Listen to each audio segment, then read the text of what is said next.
You're watching News 3 Now this morning. Winner of the National Edward R. Murrow Award for Overall Excellence in Television.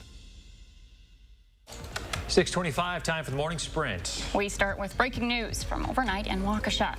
All families in a WAUKESHA apartment building have been evacuated as the complex is in, quote, imminent threat of collapse. The mayor's office says the building consists of 48 units. The U.S. Senate has passed a stopgap spending bill to avoid a government shutdown. This will fund the government through February 18th. The measure now goes to President Joe Biden to sign into law. The stopgap almost failed after lawmakers fought over federal vaccine mandates. The parents of the 15-year-old accused of shooting and killing 4 fellow students at a Michigan high school this week could soon be facing criminal charges. Investigators say the day before the shooting, the student made a video about killing classmates. And just hours beforehand, he and his parents met with school officials about behavioral problems. Authorities say they can't comment on what kind of charges the parents could be facing. The Madison School District and Madison Police investigating a potentially threatening note found at Memorial High School. In a letter to parents last night, the district says the note was found on a bathroom floor and referenced that Oxford High School shooting in Michigan, where 4 students were shot and killed this week. Officials say they have no reason to believe there is any security or safety risk to the school community at this time. Police say they've arrested an 18-year-old student at LaFollette High School for bringing a loaded handgun to school yesterday afternoon.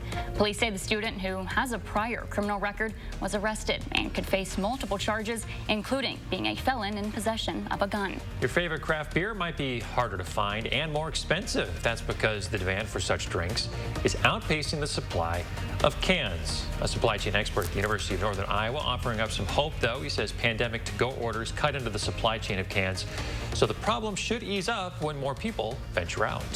A new survey shows most vaccinated adults plan to get booster shots. According to the Kaiser Family Foundation, 60% of them said they'll definitely get a booster or already have.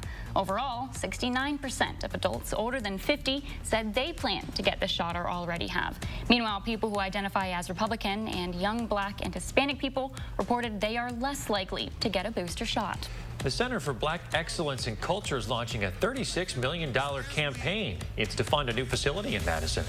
The CEO and founder, Dr. Alex G., says the project's already raised $5 million. Dr. G. says the goal is to use history and culture to empower young Black people to be leaders in the future. It's scheduled to open 2023. Frank Productions is one of the groups behind a new proposal to bring 2 new entertainment venues to downtown Milwaukee. The venues, which will have capacities of 800 to 4,000 people, are planned to be built on a surface lot adjacent to the Summerfest grounds. Construction is set to begin early next year. McDonald's is bringing back a fan favorite, holiday pies.